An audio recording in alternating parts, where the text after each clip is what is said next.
O programa a seguir pode conter descrições de extrema violência e não é recomendado para pessoas sensíveis.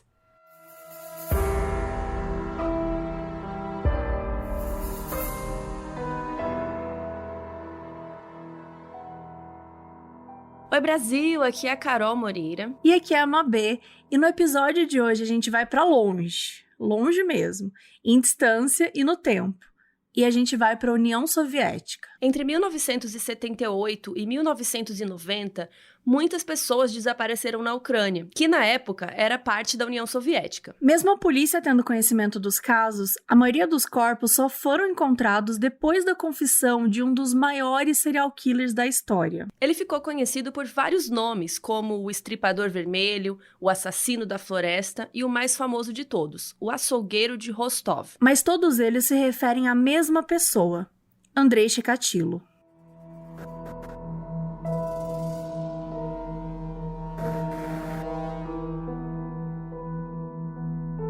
Em 1930, como a gente falou, a Ucrânia era uma parte da União Soviética e aquela região era conhecida por ter uma terra super fértil, ou seja, tudo que as pessoas plantavam nascia. Naquela época, os fazendeiros tinham as próprias plantações e também mandavam frutas e grãos para a capital, lá em Moscou.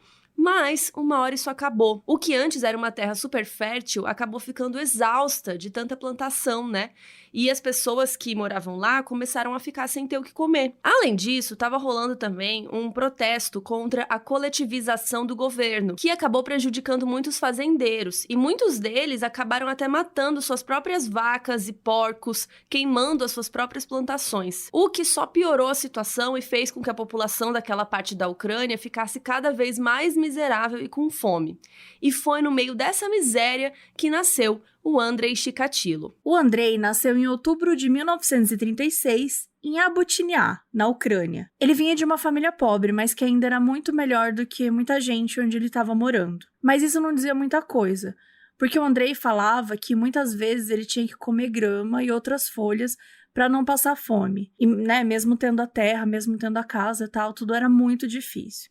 Então, eles passavam bastante fome. E onde ele morava, até tinham alguns boatos de canibalismo. E a mãe chegou a contar para o Andrei que ele tinha um primo que foi sequestrado e comido pelos vizinhos, porque estava com fome e tudo mais. E é bom dizer que tem vários lugares que conta que a mãe falou que foi um irmão dele, que foi comido pelos vizinhos e tal. E aqui a gente está dizendo que foi o primo, porque a fonte dessa informação, para essa informação específica, a gente está usando o livro The Red Reaper, que é do Peter Conrad.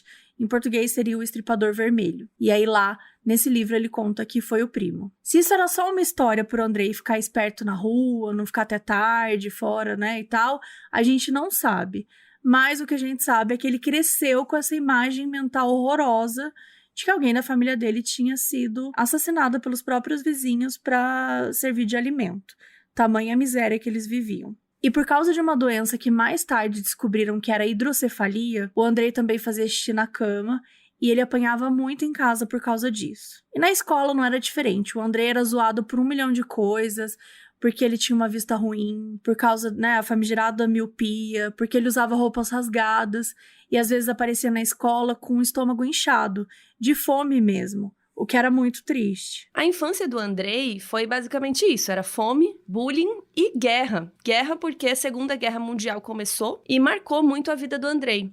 Em 1941, quando ele estava com 5 anos, o pai dele foi chamado para servir no exército, assim como vários homens da idade dele. Isso acabou sendo traumatizante pro Andrei por um motivo meio estranho, porque o pai dele não morreu. E assim, isso devia ser bom, Mas pro Andrei não. Porque naquela época, as histórias que as crianças e o resto da população contava sobre a guerra e sobre os homens que lutavam na guerra era de heroísmo. Então, você ia pra guerra meio que pra morrer, sabe? Tem que ir pra ser um grande herói. Sinal de honra, Era um sinal de uma honra ali na União Soviética. Só que o que rolou? Pouco tempo depois de ser mandado pra guerra, o pai dele foi capturado pelos nazistas e foi mandado para um campo de concentração. E só foi liberto pelos Estados Unidos em 1945.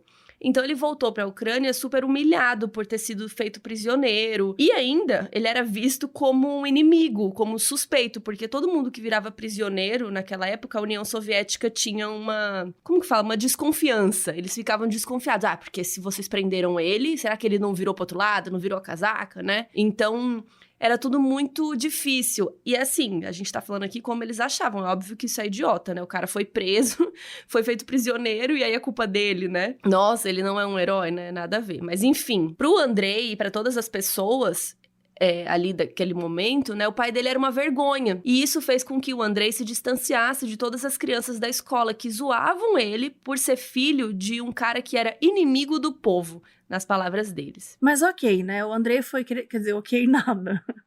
Até aí tudo bem. Até aí tudo bem.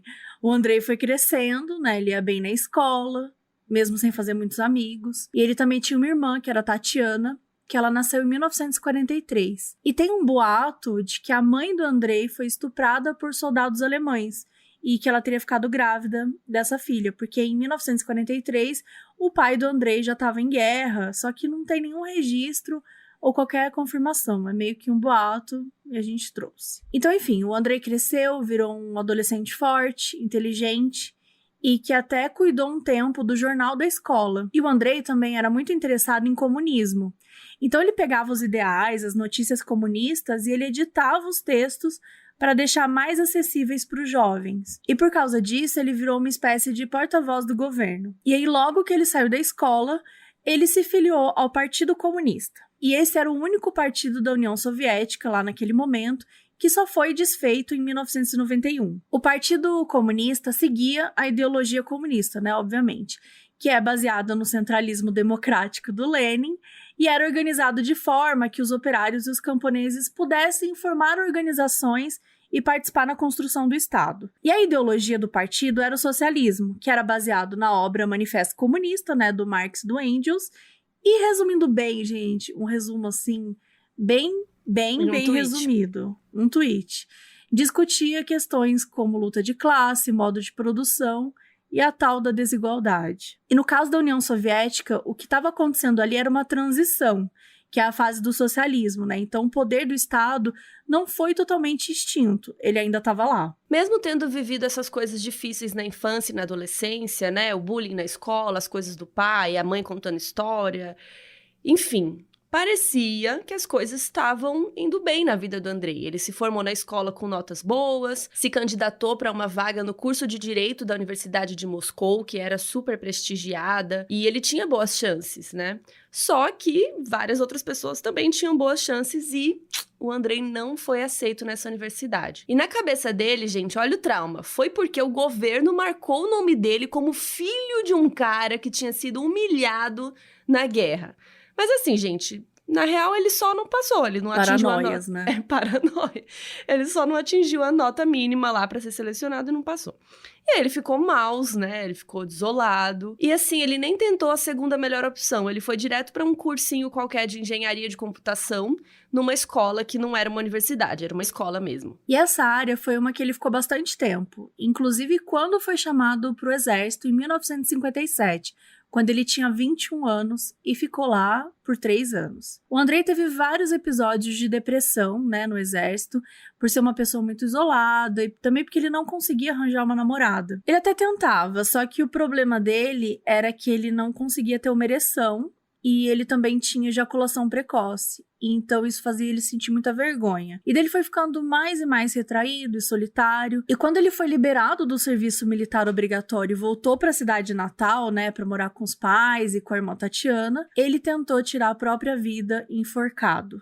Só que a mãe dele e uns vizinhos descobriram e conseguiram tirar a corda e tal e impedir que ele morresse. E aí ele tentou de novo ter um relacionamento, mas não rolava, ele ficou um pouco paranoico, ele achava que as mulheres na cidade ficavam falando pelas costas dele sobre ele ser impotente, que ele não conseguia fazer sexo e tal, então ele tinha um pouco dessas noias, que tinham a ver com a insegurança que ele sentia. Então ele resolveu mudar de cidade de vez. Isso seria importante, né, para mudar um pouco essa fase que ele estava vivendo, para conhecer pessoas novas. Então, em 1960, ele chegou em Rostov, na Rússia.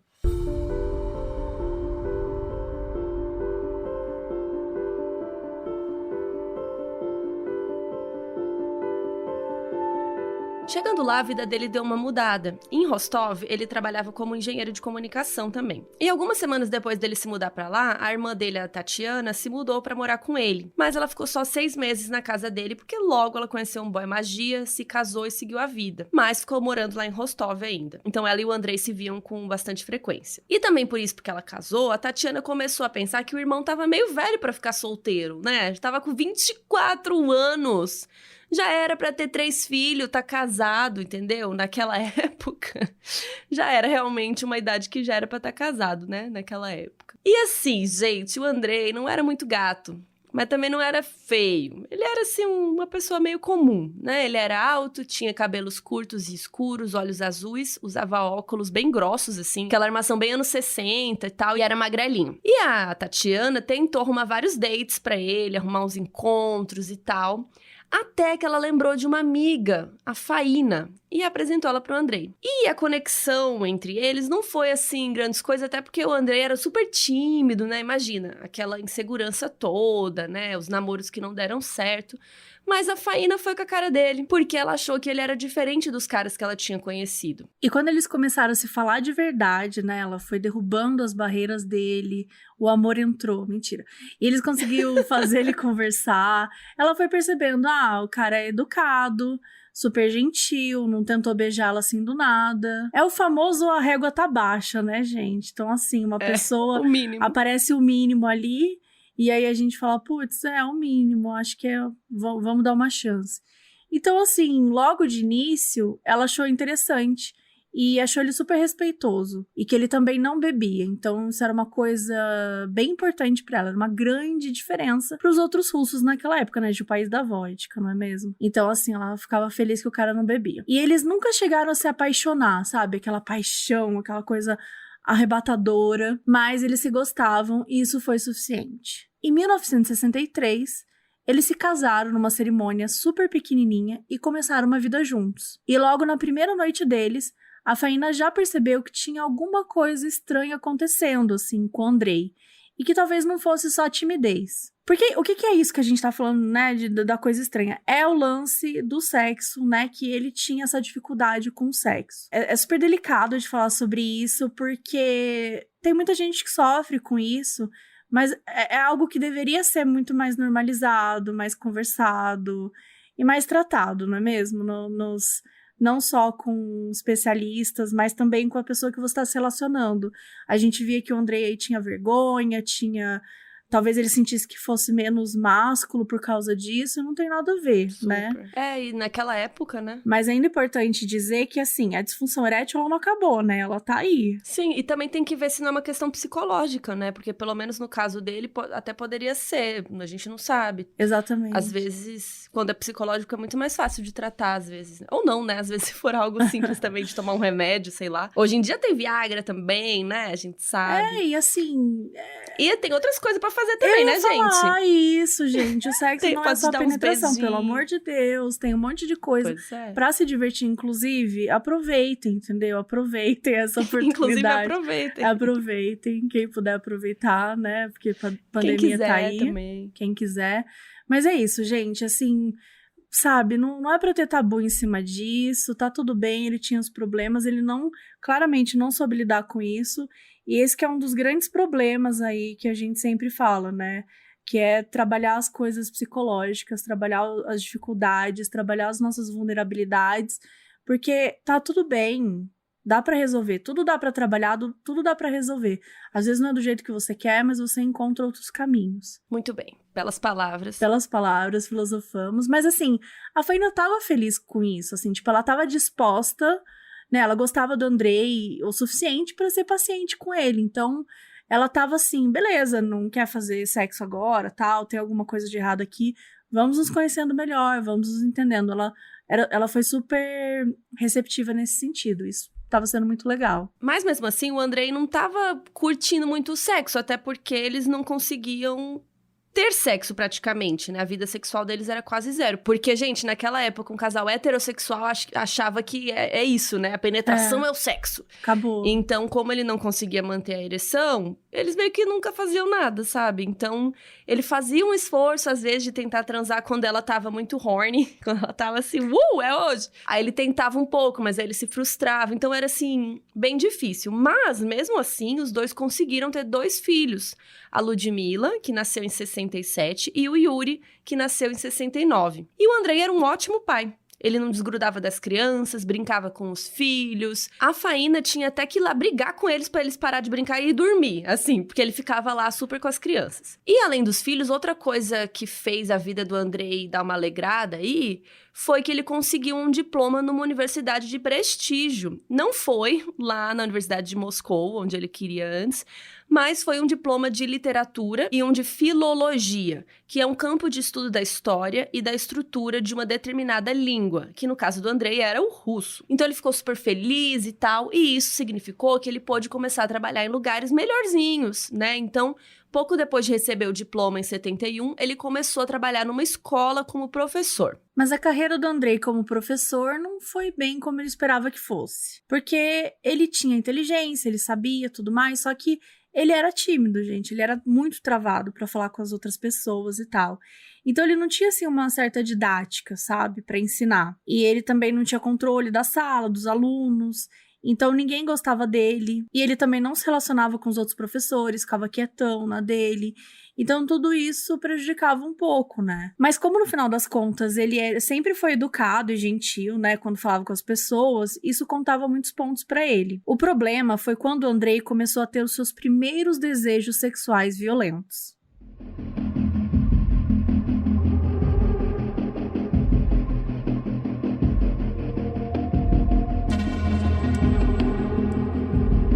Alexa, Não, brincadeira! Você aí já, que você que tem Alexa, gelou, porque no episódio passado... Passado não, que episódio? Alguns episódios atrás, a Mabê atiçou a Alexa de todo mundo aí. E aí todo mundo mandou mensagem pra gente falando, putz, começou a tocar modos na minha Alexa. Não, e no meio do episódio, né? Porque como a gente falou, como eu falei, aí começou... Então a pessoa tá ouvindo o episódio Exato. E começa a tocar outro episódio. Exato, aí parou e começou Inception. Outro episódio. Foi Super Inception. Eu fui xingada, gente. Eu vou contar aqui, eu fui xingada. Não, tá tudo bem. Foi sem querer querendo. Porque vocês já sabem que dá pra ouvir este episódio, todos os outros e muitos outros podcasts lá no Amazon Music. Isso, gente. É só procurar lá no serviço de streaming, porque é gratuito para todos os usuários de qualquer um dos planos, o Free, o Prime ou o Unlimited. Além de ouvir os podcasts já conhecidos que vocês amam, tipo Modus Operandi, também tem programas originais exclusivos. E quem usa o Amazon Music também pode baixar os episódios para ouvir offline. Tem gente, inclusive, falando em baixar o episódio para ouvir na fila da vacina. Eu fiquei emocionadíssima, achei muito legal. Perfeito. Então, assim, dá pra fazer isso, gente. Pelo amor de Deus, baixe um episódio pra ouvir na fila da vacina.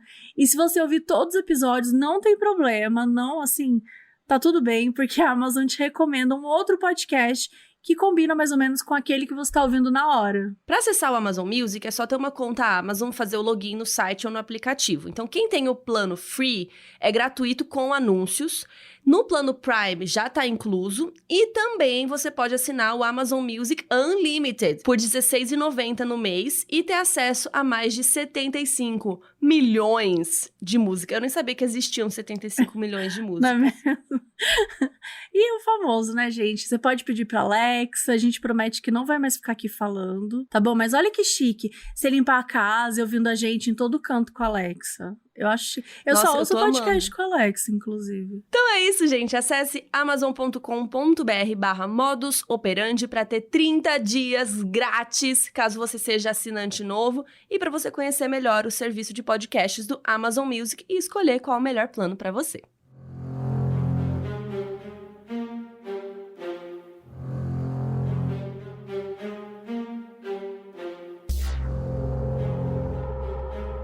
Em 1973, o Andrei cometeu o primeiro assédio sexual a uma criança. Numa viagem da escola para um rio, enquanto as crianças estavam brincando, ele ficou olhando para uma das alunas, que era a Liuba, de 15 anos, foi até ela e começou a palpar os seios e os genitais dela. A menina começou a gritar e isso deixou o Andrei mais excitado ainda. O fato, né, de que ela estava se esforçando para sair daquela situação, que ela estava desesperada. E aí vários alunos ouviram o grito dela, foram atrás e tal. E aí o Andrei parou, né?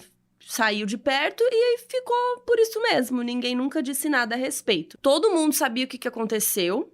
Mas, né, aquela coisa. E aqui a gente já pode ver ele tentando algo com alguém que tá mais vulnerável que ele, né? Alguém que ele pode fazer o que ele quer. Alguém que não iria ridicularizar ele por ser impotente, sabe? Então ele tava procurando alguém que fosse meio que entender ele, de certa forma, né? Que fosse mais vulnerável. Mas óbvio que de um jeito horrível. Na situação de... Ele tinha situação de poder, né? Enquanto professor, ele tinha o poder, então ele podia se aproveitar dessa situação, que é uma coisa muito comum de ver, às vezes, em pessoas que... Os serial killers que a gente conta aqui, que às vezes estão iniciando, ainda não tem coragem de fazer, eles geralmente procuram pessoas que são mais vulneráveis de diversas formas possíveis. Então ele usou uma dessa situação ainda. E assim, ele era impotente, né? Que significa a palavra impotente, né? Que não tem poder. Então ele aqui tinha o poder como professor e, né, com uma pessoa que era vulnerável. Então é uma situação que ele se sentia muito melhor, né? Do que, por exemplo, em casa tentando fazer sexo com a esposa, né? Enfim, alguns meses depois, ainda em 73, o Andrei pediu para uma aluna de 14 anos, chamada Ania, para ela ficar na sala depois da aula, porque ele tinha que ensinar umas coisas extras para ela. Mas é óbvio que isso era só um pretexto para ele tentar tocar nela, que nem ele tinha feito com a primeira menina. Absurdo, gente. Mas enfim, essa segunda, ela se apavorou e ela pulou a janela da sala para fugir dele. Só que não era muito alto, tal, então ficou tudo bem com ela fisicamente, né? Claro, porque psicologicamente provavelmente não ficou. Assim, as pessoas na escola sabiam, mas ninguém dizia nada. Aquela cultura do silêncio, aquela cultura de se não é comigo, não tô nem aí, vamos fingir, vamos apagar, vamos colocar por baixo do tapete. E as alunas, além de estar nesse ambiente que era propício para esse silenciamento e tal, elas também tinham vergonha de falar.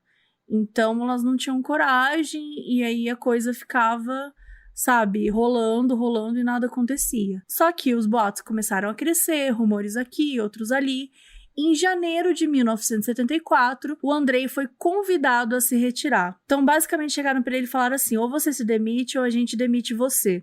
Então, ele resolveu se demitir, né? Porque daí na ficha dele ia constar que ele que pediu demissão. Assim, ele não ia ter dificuldade para achar outro trabalho como professor, né?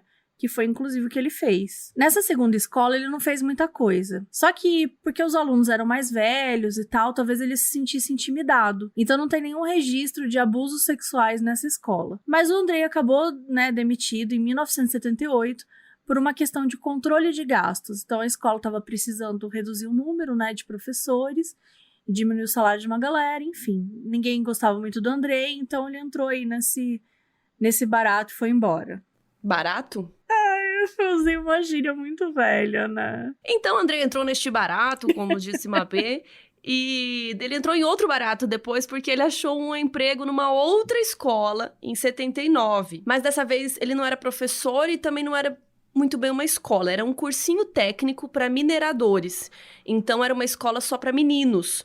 E ele era tipo um monitor. Agora eu falei bem, a gente tá falando gírias, eu falei bem... Monitor. Que nem minha avó lá de Goiás, falo botão, fogão. Então ele era um monitor que ficava do lado de fora dos quartos, nos corredores, pra garantir que ninguém ia sair por aí se pegando, fazendo bobagem, aquelas coisas de adolescente. Além disso, ele também supervisionava os meninos quando eles estavam fazendo algum esporte, corrigia a lição de casa, essas coisas. Enfim, o ponto é que nesse momento da vida, o Andrei foi escalando os tipos de assédios, né? Então teve uma noite que ele entrou de fininho em um dos quartos e começou a fazer sexo oral em uma criança que estava dormindo. E, obviamente, o menino acordou assustado, o Andrei saiu correndo, só que, assim, essa história nunca chegou na diretoria, ninguém nunca falou nada, E, de novo, né, aquela mesma história, gente, só tinha os rumores mesmo. Enquanto isso em casa, a vida sexual dele e da Faína não existia, né, continuava zero, e isso frustrava muito ela, a ponto dela sugerir, né, que ele visitasse um psiquiatra, um terapeuta sexual,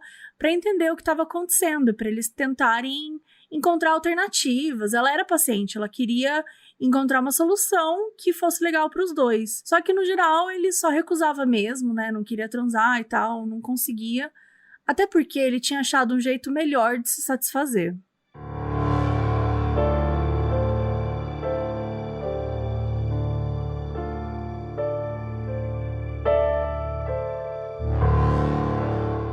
Quando o Andrei arrumou emprego nessa escola técnica, ele, a Faína e os 2 filhos acabaram tendo que mudar de cidade. E o Andrei teve uma ideia. Ele comprou um barraco, assim, uma casa super simplinha, num bairro deserto, e usou essa casa para atrair prostitutas e crianças para ele abusar. A história era sempre a mesma. Ele atraía essas pessoas para dentro da casa, tentava transar com elas, aí ele não conseguia, e ele ficava excitado com o jeito que as pessoas tentavam se soltar dele. Então, quando ele era um pouco agressivo e tal, as pessoas ficavam assustadas e ele percebia que isso dava tesão nele. E era assim que ele ejaculava. Não tem nenhum registro de que ele tenha, de fato, estuprado alguém com penetração, porque ele realmente não conseguia, mas ele estava ali fazendo um abuso, claramente um abuso sexual, né, com essas pessoas. E no começo, pra ele, só essa luta, né, só ele ficar prendendo a pessoa e tal, isso era suficiente pra satisfazer esse desejo de dominação sexual dele. Mas, em dezembro de 79, ele descobriu um jeito que elevou essa experiência a níveis que ele nunca imaginou. Uma menininha de 9 anos, chamada Lena Zakotnova, ela encontrou o Andrei andando na rua, voltando pra casa depois de visitar um amigo, e ele começou a falar com ela, perguntar sobre a família, perguntar o que ela gostava de fazer, aquele papinho. E a Lena não ficou com medo dele, porque ele não era uma pessoa que dava medo, né? Para as crianças, ele parecia um cara legal, ele era gentil, curioso, né? Perguntava da vida dela, sorridente. E ela foi contando sua vida para ele enquanto eles foram andando. Conversa vai, conversa vem. Aí ela falou pra ele que tava com muita vontade de fazer xixi. E era exatamente essa desculpa que o Andrei precisava. E ele falou assim, a minha casa é aqui perto, você pode fazer xixi lá. E aí a Lena aceitou e foi com ele. Quando ela entrou na casa, não demorou, né? O Andrei apagou todas as luzes e foi pra cima dela. E ela começou a gritar e se debater, né? E, enfim, o Andrei ficou muito excitado com isso, como a gente já conversou. E ele tentou penetrar, né? Mesmo com a disfunção dele e tal. E ainda assim, ele acabou rompendo o ímen, que a gente tá falando de uma criança, e começou a sair muito sangue. E quando ele viu aquele sangue todo, foi a melhor sensação do mundo pra ele. E ele queria aumentar, prolongar essa sensação e queria ver mais sangue. Então ele colocou a mão no bolso, tirou uma faca, meio de canivete assim, e começou a esfaquear a Lena em todos os lugares. Depois que a menina estava morta, e ele saiu daquele frenesi, né, do orgasmo que ele estava, ele limpou a casa, enrolou ela nas roupas dela, atravessou a rua para dentro de uma floresta, né, que tinha ali perto da casa dele, e jogou o corpo e a mochila dela num rio.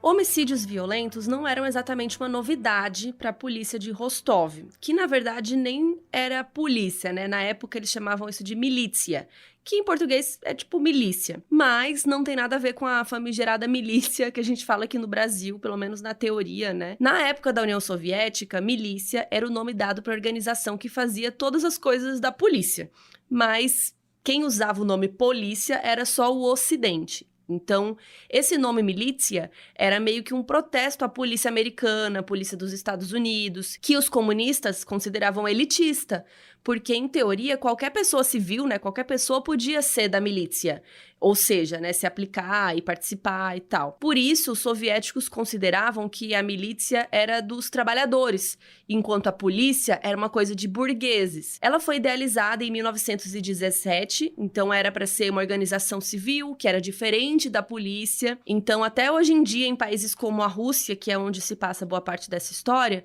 já mudou o nome milícia para um equivalente que seria polícia, milícia mesmo, um nome mais ocidental, mas tem essa estrutura, só pra vocês saberem, né, que tinha a milícia. E a milícia soviética, ela seguia mais ou menos as posições do exército. E os detetives de homicídio, a galera que trabalhava, né, nos laboratórios forenses, que examinavam as evidências e tal, elas eram meio que equipes independentes dentro da milícia. Então, por exemplo, um detetive era chamado de detetive mesmo e não de militioner, né, que seria o miliciano. Uma coisa interessante é que a milícia tinha um sistema de regiões. Então, cada região tinha o seu mini departamento.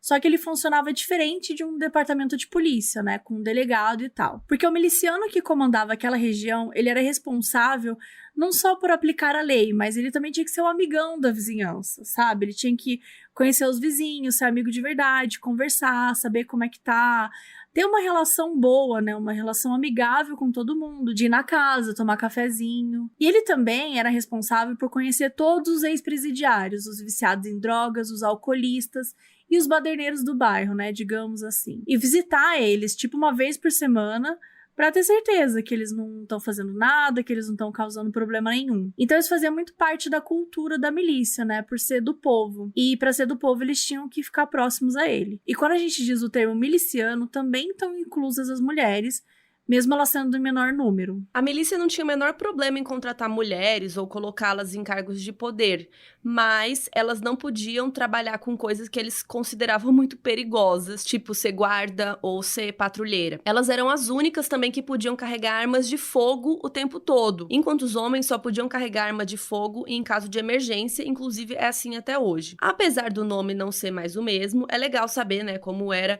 a relação da população com as autoridades, especialmente em regiões mais afastadas dos centros. E também isso é importante pra gente entender que tudo que acontecia numa região, pelo visto, né, a milícia sabia, o cara lá tava visitando todo mundo, basicamente ele visitava todo mundo pra saber as fofocas, né?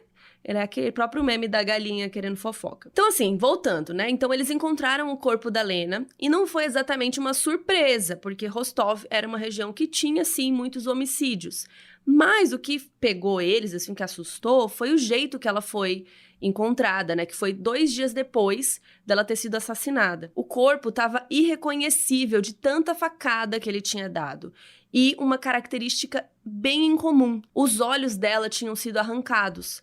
Não tinha muita coisa perto da cena do crime que pudesse ajudar a polícia na investigação, então eles começaram a fazer o que dava, que no caso era bater de porta em porta e falar: oi, você viu alguma coisa estranha no dia tal, tal? E nenhum vizinho tinha visto nada, mas um deles falou: olha, tem uma casa ali, a número 26, ela é meio suspeita, vira e mexe, aparece um cara com umas crianças, umas mulheres e depois vai embora. E sim, era a casa do Andrei. A polícia foi direto interrogar ele. Interrogaram ele umas 9 vezes. Em todas elas, o Andrei negava que tivesse qualquer ligação com a Lena. E ele até tinha um álibi, que era a Faína, a esposa dele, que disse que ele estava em casa naquela noite. O que não era verdade, né, obviamente. Mas ela disse e a polícia acreditou. E o Andrei nem tinha pedido pra ela falar isso. Tipo, ela só falou mesmo, acobertou ele, sei lá por qual motivo, ficou por isso mesmo. E a sorte também tava do lado do Andrei, porque umas casas mais pra frente, né, da que ele tinha alugado, e onde a Lena tinha sumido, morava um cara chamado Alexander Kravchenko. O Alexander tinha 25 anos e um histórico gigante de abuso sexual de menores e já tinha sido preso por causa disso, mas também por assassinato. E na época que ele foi preso, ele era menor de idade, então ele não podia ser condenado à morte pela lei soviética. Então ele ficou só 10 anos preso e saiu. E quando a polícia interrogou o Andrei, mesmo que tivesse essa história, né, da casa, e ele sendo tímido, tal, meio retraído, ele tinha boa fama, porque ele era pai de família, ele era bem casado, tinha um bom emprego, e o melhor, ele era membro do Partido Comunista, o que contava muito. E lembra, né, aquela primeira escola que descobriu que ele assediava os estudantes não colocou essa info na ficha dele. Então a ficha dele era vazia. Já o outro cara, o Alexander, que tinha esse histórico aí, ele morava perto de onde a Lena foi vista pela última vez e ele tinha essa ficha criminal horrível, né, com abuso de menores e tal. Então pra polícia, né, quem que é o criminoso aqui? Eles já pensaram que era o Alexander. Só que assim, eles não tinham nenhuma evidência física contra ele pra justificar prendê-lo. Mas eles prenderam mesmo assim e, gente, ele confessou o crime. Mais perto do julgamento, o Alexander admitiu que ele só tinha confessado porque a polícia tinha torturado ele, Mas aí já era tarde demais, e depois de um tempão de apelação e burocracias, ele foi condenado pela morte da Lena em 1980. A pena do Alexander acabou sendo de 15 anos de trabalho na prisão, ou seja, ele ia lá só para trabalhar. E essa foi considerada uma pena super pequena, uma pena leve, né, que todo mundo estranhou. Para muita gente, ficou parecendo que o juiz não tinha sido convencido que o Alexander era mesmo culpado, porque não tinha evidências físicas e tal, né? Mas a promotoria não desistiu, continuou insistindo sobre a pena de morte, que ele tinha que ter a pena de morte e tal. E, finalmente, em 1984, o Alexander foi condenado à morte e morreu com um tiro na nuca por um crime que ele não cometeu.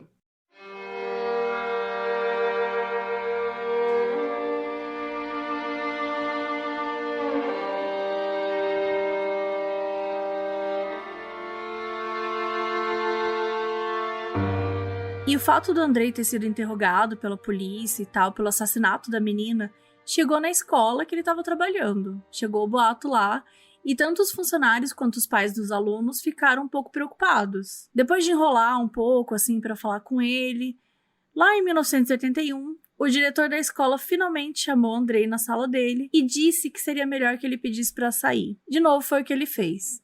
E, de novo, não ficou nenhuma anotação na ficha dele sobre os assédios e tudo mais, nem da primeira escola e nem dessa. Dessa vez, o Andrei não se importou muito em procurar emprego em outra escola, mas ele também não passou muito tempo desempregado. E em março do mesmo ano, ele começou a trabalhar numa fábrica como uma espécie de encarregado de suprimentos. Então, é uma pessoa responsável por garantir, né, que a fábrica tinha a matéria-prima que eles precisavam para produzir as coisas. Por causa disso, o Andrei viajava muito para pegar as matérias-primas, então ele tinha que ir de cidade em cidade, ele tinha que conversar com os fornecedores e tal. E para ele era o emprego perfeito, porque ele ficava bastante tempo fora, ficava em outras cidades, em outros lugares, o que dava para ele muitas possibilidades de preencher o seu tempo livre como ele quisesse. E aí, em setembro, o Andrei encontrou mais uma vítima, depois de quase 3 anos sem matar ninguém, com medo de ser questionado que nem da outra vez. E ele encontrou a Larissa, uma garota de programa de 17 anos, e matou ela enforcada numa floresta, depois dela ter tentado se livrar dele, né, super assustada. Ele ejaculou nela e depois cobriu o corpo com folhas para esconder e foi embora. O corpo foi encontrado no dia seguinte. E a partir desse assassinato, ele começou a cometer muitos outros com mais frequência. Alguns especialistas disseram que matar era o sexo para ele, que é o único jeito dele se satisfazer, dele atingir o orgasmo e tal. Mas o conceito do assassino em série não era uma coisa muito comentada na União Soviética naquela época, porque não tinha muita gente falando disso, né? A gente sabia que no FBI estava bombando já fazia tempo esse assunto, mas na União Soviética não era tão dito assim. E não tinha nada sobre os assassinatos na mídia, nos publicavam lá sobre os corpos encontrados. E por quê? Por que isso estava acontecendo? Porque a União Soviética ela se recusava a admitir que 1. Eles tinham um assassino à solta, 2. Que eles não tinham capacidade de capturar o tal assassino, e 3. Qual que é a grande treta? A União Soviética e os Estados Unidos estavam em guerra naquele período. Só que é uma guerra diferente, que você deve lembrar aí das aulas de história na escola. Se você estava acordado esse dia. Se você tivesse acordado. Mas se você não lembrar, tudo bem que a gente vai aqui contar um resumeco. A Segunda Guerra Mundial, ela foi entre 1939 e 1945. Até aí tudo bem. Aí 2 anos depois, entre 1947 e 1991, então assim, a gente tá falando de um período aí de quase 50 anos, quando, né, a União Soviética acabou, que foi em 91, os 2 blocos mundiais viveram um período chamado de Guerra Fria. Quais são esses 2 blocos mundiais? A União Soviética e os Estados Unidos. E a Guerra Fria era chamada assim porque não tinha exatamente arma envolvida, não tava ninguém bombardeando, não tinha uma super destruição, que nem nas outras guerras. Era uma guerra mais de ideologia. Basicamente, a União Soviética e os Estados Unidos queriam provar para o mundo que eles eram o melhor. Então, a União Soviética ficava tentando falar, eu sou o melhor. Daí os Estados Unidos falavam, não, eu que sou o melhor. E aí eles faziam isso com espionagem, com rivalidade até em eventos esportivos, como as Olimpíadas, que rolou até agora, né? Copa do Mundo. E também foi nessa época que vocês se lembram da corrida espacial. Vocês se lembram não, né? Porque eu por exemplo, não era nascida, mas... Você se lembra da aula de história? Que a União Soviética e os Estados Unidos ficaram competindo para ver quem chegava no espaço primeiro. E acabou que quem ganhou essa guerra aí foi a União Soviética, que chegou lá primeiro com Yuri Gagarin, que foi o primeiro ser humano em órbita em 61. Mas os Estados Unidos foram os primeiros a pisar na Lua com o Neil Armstrong em 69. Enfim, outra coisa importante era o embargo econômico, que é, por exemplo, quando os Estados Unidos falavam assim para um país X que não ia mais se relacionar economicamente com ele. Então, assim, eles não iam comprar coisas, não iam vender coisas. Então, isso mexe com a economia, não só dos países, mas do mundo inteiro. Então, a Rússia e os Estados Unidos viviam nessa briguinha infinita aí. E, por último, mas não menos importante, uma coisa que faz muita diferença nessa história é a propaganda, né? Propaganda não no sentido de merchan, mas a propaganda no sentido político, né? Então, não importa muito quem era o melhor. O que importava é que eles acreditassem que eles eram o melhor, né? Então, a União Soviética não podia manchar a reputação deles. Não podiam manchar esse regime político perfeito que eles achavam que eles viviam, né? Como se tem um assassino à solta, tem um assassino em série matando 7 pessoas no ano, sabe? Ué, o que a gente faz então? É só não contar pra ninguém. Se a gente não contar, ninguém vai saber. E foi isso que eles fizeram.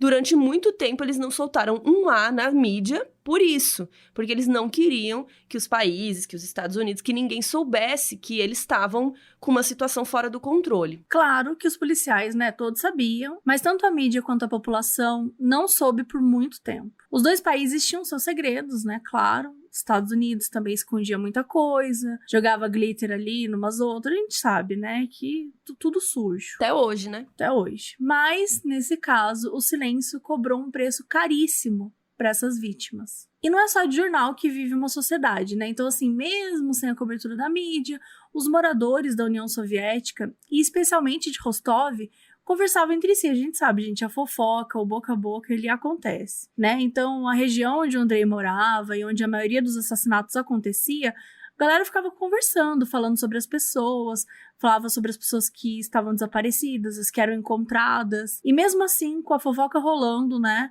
que ainda era tratado como rumor e tal, ainda não foi suficiente para alcançar as mães e os pais das crianças, para alertá-las para eles tomarem cuidado. Isso era perigoso, porque naquela época a União Soviética tinha o propósito de ser uma grande família. Então era cultural que uma criancinha, por exemplo, respeitasse qualquer senhor na rua, como se fosse o próprio avô, e se sentisse segura de, né, pegar na mão, conversar, enfim. A gente sabe também que crianças, de uma forma geral, são mais vulneráveis, elas costumam não enxergar, são mais inocentes. A maioria das vezes, as crianças não esperam, né, acontecer coisas tão horríveis com elas, então tem toda essa cultura também que ajuda. E isso, né, essa situação em que as crianças confiavam em estranhos, era tudo que o Andrei mais queria.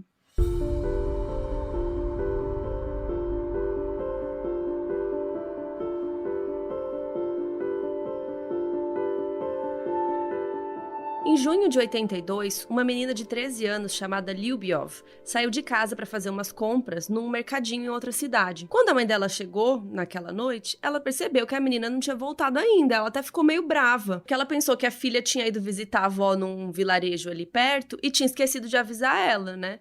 E, vocês sabem, né, pouca gente tinha telefone nessa época, então a mãe da Lyubiov foi até a casa da mãe dela, foi lá na avó, para ver se a criança estava lá. Mas quando ela chegou, ela não estava. E aí ela foi fazendo um tour nos parentes, perguntando da Lyubiov, perguntando, mas ela não estava em lugar nenhum. E foi aí que ela resolveu ligar para o meio-irmão dela, o Nikolai, que trabalhava na polícia. Ou na milícia, né? E o Nikolai foi correndo pra ver o que ele podia fazer. Infelizmente, o Nikolai não estava muito otimista, porque ele sabia o que estava rolando na região, né? Mas, mesmo assim, ele colocou um monte de policiais pra procurar pela menina e tudo mais. E aí, gente, 2 semanas depois, um fazendeiro achou ossos e pele embaixo de uma árvore e chamou a polícia. E sim, era o corpo em decomposição da Lyubiov. A polícia investigou alguns suspeitos por algum tempo e tal, mas não deu em nada. Até que outros 2 corpos apareceram, um em setembro e outro em outubro. E aí o major Mikhail Fetsov começou a arquitetar o começo do que seria uma grande busca pelo maior assassino em série da Rússia. E para começar, ele colocou no comando da investigação um cara chamado Viktor Burakov, que na época trabalhava no laboratório de criminologia da polícia E ele era especialista em impressões digitais, balísticas e pegadas. Ele era o Jack Bauer da União Soviética, né? O cara era bom. Então, assim, ele não era um investigador ou detetive. Ele era mais da parte forense. E se você quiser entender um pouco mais a diferença disso, leia o livro do Modus, porque a gente explica tudinho. Que não existe ainda. Que ainda não existe. Mas a gente explica tudinho sobre isso pra vocês. Mas enfim, ele tinha estudado 4 anos na Academia de Criminologia do Ministério do Interior em Volgogrado, e ele se formou lá com um certificado de perícia em 6 ramos da ciência policial, sendo que a maioria dos detetives de Rostov tinha certificado em um só. Então, assim, ele tinha várias especializações, ele era mó bom e tal, e ele, né, era criminologista, então ele já tinha visitado cenas de crime, já tinha inspecionado junto com detetives. Enfim, o cara era bom, ele tinha conhecimento, apesar de ser de outra profissão, e ele curtiu o desafio. Ia ser legal mudar um pouco de área. Só que ele ficou com um pouco de medo, porque ele e a esposa e os 2 filhos, né, que era a família dele, estavam numa lista da milícia, né, da polícia, para trocar de apartamento, para ir para um melhor e tal. Lembrando, né, a União Soviética. Então era assim que funcionava o rolê. Então eles finalmente tinham subido na lista. O AP que eles estavam morando era super zoado, o bairro era ruim. Pra ir no banheiro, eles tinham que andar numa parte cheia de barro, assim, no jardim, sabe? Era um lugar bem ruinzinho. Enquanto já tinham bairros novos, um pouco melhores, com encanamento próprio, com sistema de aquecimento. Lembrando que, a gente não falou até agora, né? Mas Rússia, gente, o bagulho é frio, entendeu? Então, assim, ele ficou pensando, putz, se eu trocar de profissão, será que vai ferrar minha lista, sabe? Será que eu vou perder a casa? Eu não posso, né? Mas, enfim, deu tudo certo e eles trocaram de AP, não deu problema. Em dezembro de 82, a Olga era uma menina de 10 anos, ela pegou um ônibus pra voltar pra casa. E no meio da viagem, o ônibus quebrou e ela teve que descer, ela e todos os passageiros, pra esperar outro ônibus e buscar eles, né, gente? Quem nunca isso aconteceu no busão? Pois é. Mas, enquanto a Olga estava lá esperando, um homem alto, de chapéu e óculos redondos, se aproximou dela e perguntou se ela não queria caminhar com ele até a casa dele. E ela foi. O corpo da Olga só foi encontrado 4 meses depois e ela foi morta do mesmo jeito que as outras 7 vítimas que o Andrei tinha feito até então. Enquanto isso, a polícia estava numa linha de investigação completamente bizarro, nada a ver. Na tarde do mesmo dia que a Olga sumiu, a polícia de Rostov recebeu um cartão postal que dizia, abre aspas, aos pais das crianças desaparecidas, saudações, não fiquem tristes, ela não foi a primeira e não será a última, antes do ano novo serão mais 10. Se vocês querem encontrá-la, então procurem entre as folhas no Vdarovsky Posadki, que é uma parte de uma região de florestas e tal, era o nome da região das florestas. E o postal estava assinado como Black Cat, que seria gato preto. E vários policiais foram enviados, né, para agências de correio lá para a região, para ver se algum atendente reconheceria o postal e poderia ajudar de algum jeito, que era a primeira pista que eles tinham até então, né? Até especialistas da KGB, que era o grupo de serviço secreto da Rússia até 1991, foram analisar a caligrafia da pessoa. E eles, inclusive, compararam a caligrafia com outros bilhetes anônimos que a polícia já tinha recebido, tal, em outros anos, mas nada batia. Inclusive, eles foram até na floresta e eles não acharam absolutamente nada, nenhum corpo de ninguém, nenhuma mensagem, nada. E conforme o rastro desse postal foi sumindo, né, foi ficando cada vez mais óbvio que eles não iam chegar a lugar nenhum. Então eles foram deixando essa teoria pra lá, mas nem tão pra lá assim. Alguns policiais, né, de vez em quando trabalhavam nela, a gente fala sobre isso em vários casos, quando são casos muito grandes, que às vezes ficam revisitando teorias antigas, então é comum ter esse tipo de coisa. Então, de vez em quando eles revisitavam, davam uma olhada nisso, ia por aí mesmo, mas não chegavam a lugar nenhum. Em 1983, o Andrei já tinha matado 8 pessoas. E depois do 8º caso, a polícia começou uma operação própria, que chamava Caminho da Floresta, Lesopolosa em russo. Bonito nome, né? Lesopolosa. Quase um Lollapalooza. Quase um Lollapalooza. Porque quase todos os corpos tinham sido encontrados em floresta ou perto de alguma. Então, eles achavam que era uma grande... Não, eles estavam certos, né? Era uma grande pista a tal da floresta. E a polícia não tinha nenhuma evidência, assim, né? Eles tinham um pouco do modus operandi do assassino, que era estrangular e esfaquear e depois jogar o corpo nesses lugares silenciosos, escondidos, né, nas florestas. E era claro para a polícia e para os especialistas que quem estava fazendo isso queria que a vítima sofresse, porque os corpos apresentavam um número muito grande de facadas, tipo mais de 30. E também essas vítimas estavam faltando partes dos seus corpos, então às vezes faltava órgão, faltava a ponta da língua, faltava os mamilos, os genitais. E algumas vezes ele tinha cortado essas coisas com faca e outras vezes com a boca, mordendo, assim, arrancando um pedaço, sabe? Também dava pra saber pelos corpos que algumas vezes esses pedaços tinham sido arrancados depois da vítima morta, mas, a grande maioria das vezes, a vítima ainda estava viva. E por último, os olhos sempre estavam faltando. E para isso tinha um motivo muito importante. Segundo uma lenda ucraniana, quando alguém morria, a última coisa que a pessoa via ficava impressa no olho dela. E o Andrei acreditava nisso. Então ele tirava os olhos das vítimas para que a polícia não visse o rosto dele. Gente, bizarro. Bom, além de tudo isso, uma coisa que também assustava a polícia, né, como se precisasse de mais alguma coisa, né, aqui, é que o único padrão mesmo era o jeito como os corpos estavam, né, porque fora isso, as vítimas não tinha nenhum padrão em si. Podia ser menina, podia ser menino, podia ter 10 anos, 30, podia ser garoto de programa, uma criança. Então, assim, a vítima podia ser qualquer pessoa e não tem nada mais assustador. Porque, além de nenhuma prova física, não tinha nenhuma evidência forense, um DNA, um papel, a polícia também não tinha nenhuma ideia de que tipo de pessoa o assassino estava atrás. E sem saber o perfil da vítima, como que a gente sabe o perfil do cara, né? Como que ele convencia essas pessoas a seguir, a confiar nele, especialmente as crianças. E daí, em 1983, a polícia finalmente começou uma caçada que ainda estava bem longe de terminar. Depois de conectar pelo menos 6 dos assassinatos, né, e ter certeza de que eles estavam mesmo lidando com um assassino em série, a polícia começou a reunir o que dava. Identificação de corpos, lugares, qualquer tipo de coisa, mas ainda era pouco.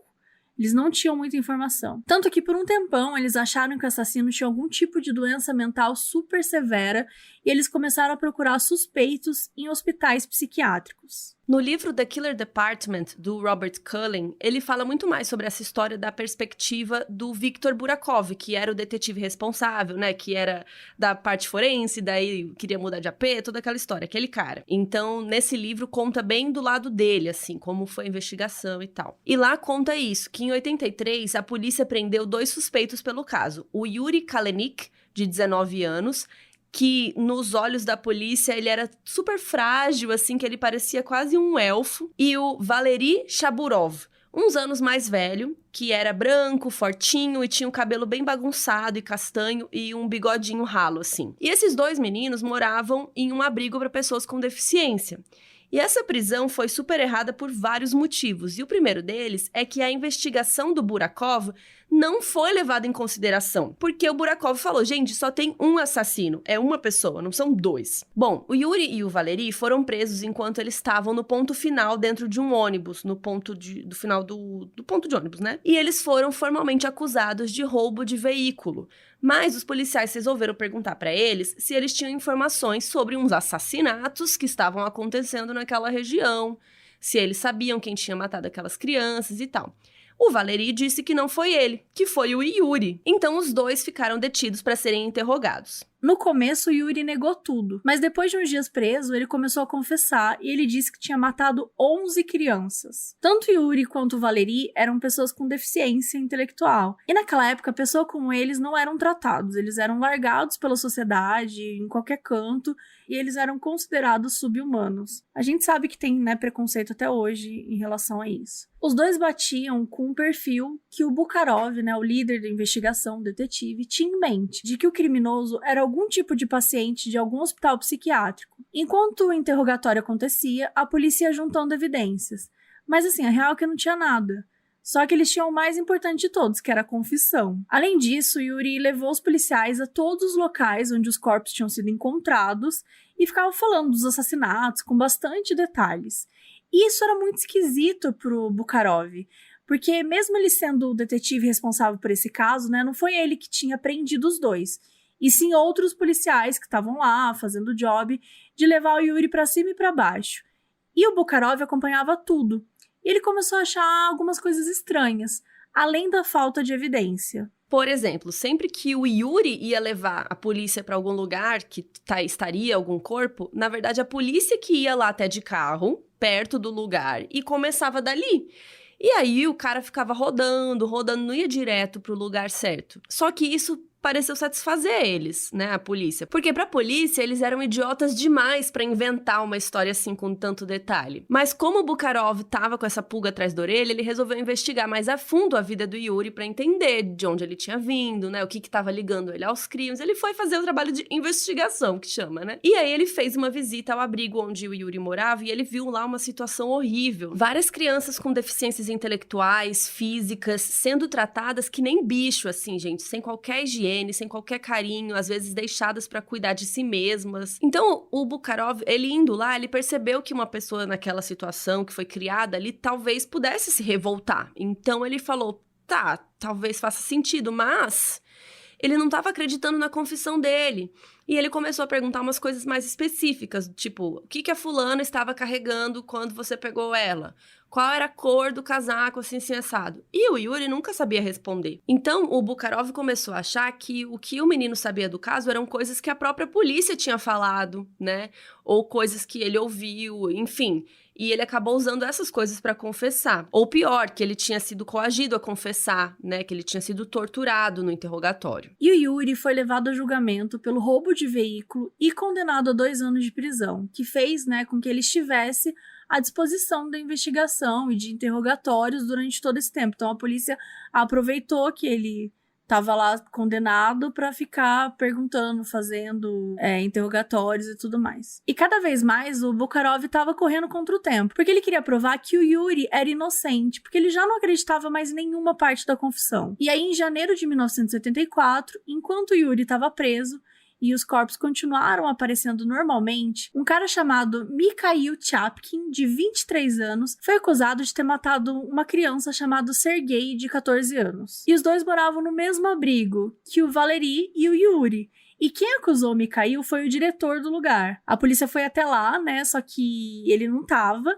E ele também não estava em nenhum outro endereço conhecido ou em casas de parentes. Mas um dos parentes falou para a polícia procurar um cara chamado Sasha Ponomariev. Quando eles encontraram o Sasha, tem muito nome, né, gente? Calma, gente. Vamos lá. E quando eles encontraram o Sasha, ele confessou ter matado o menino, né?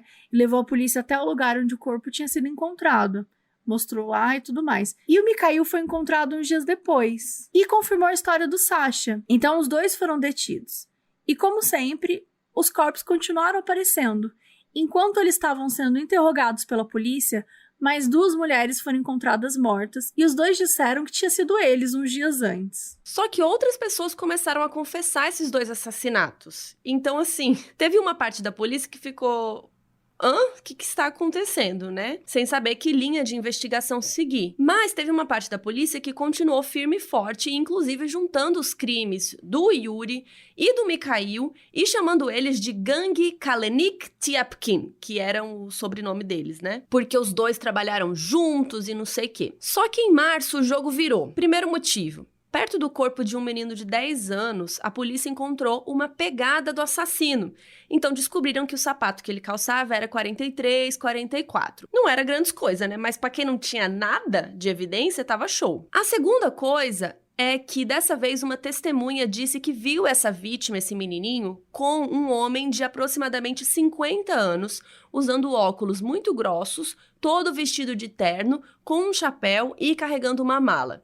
E já era muito mais do que eles tinham em 83, quando eles começaram a pensar em juntar os casos. Mais corpos apareceram ao longo de 84 e em setembro, depois de fazer exame em 9 vítimas e depois dos crimes mudarem para a jurisdição da Polícia Federal de Moscou, os oficiais finalmente acharam amostras de sêmen. Surpreendentemente, até 1984, nenhuma vítima foi testada para amostras de sêmen. E por causa desses testes agora, a polícia tinha mais uma informação, que o tipo sanguíneo do assassino era AB. Então todos esses corpos apareceram enquanto os 4 suspeitos estavam detidos. Aqueles 4 todos que a gente acabou de contar aqui, os nomes tudo estranho. Então o caso que eles tinham contra a tal da gangue ficou fraco. e todo mundo foi solto. Eles foram inclusive descartados pelo tipo sanguíneo, porque nenhum deles era B. E a polícia também foi atrás de quem tinha abuso sexual na ficha, e alguns até confessaram os assassinatos depois de, segundo eles, terem sido torturados, né, apanhados e tal da polícia. Mas as confissões acabavam ficando inconsistentes demais e não valiam por nada. Lembrando, gente, que a tortura da confissão, ela não é só física, tá? Ela pode ser psicológica, a gente já falou isso várias vezes, ou até cruel nesses casos aqui, como a gente tá falando de pessoas com deficiências. Então, são pessoas que deveriam ter um respaldo, um profissional, alguém envolvido que estivesse ali acolhendo e acompanhando esse tipo de interrogatório. Então, às vezes a gente olha casos assim, ele foi lá, ele assumiu todos os crimes, mas aí olha a importância da gente tomar cuidado com os interrogatórios, com a maneira como é conduzida as coisas, porque tá aí a prova de que quase foram presos um monte de gente que não tinha nada a ver com a história. Isso sem contar o cara que até foi morto, né, pelo assassinato da Lena. Ele confessou, entre aspas, e depois foi condenado à morte. E por último, também cogitaram que o assassino fosse gay, porque tinha muitas vítimas que eram meninos. Mesmo também tendo vítimas meninas e mulheres já adultas, que eram garotas de programa e tal, a polícia foi atrás de quem já tinha, abre aspas, praticado homossexualidade, fecha aspas, que era crime na época, punido por lei. Ser LGBTQIAP+, foi descriminalizado quando a União Soviética foi desfeita. Só que a Rússia, por exemplo, ainda é um país muito homofóbico, com um governo que tem uma opinião muito clara contra os direitos LGBTs. E acabou que virou o ano e eles ainda não tinham nada além de mais corpos.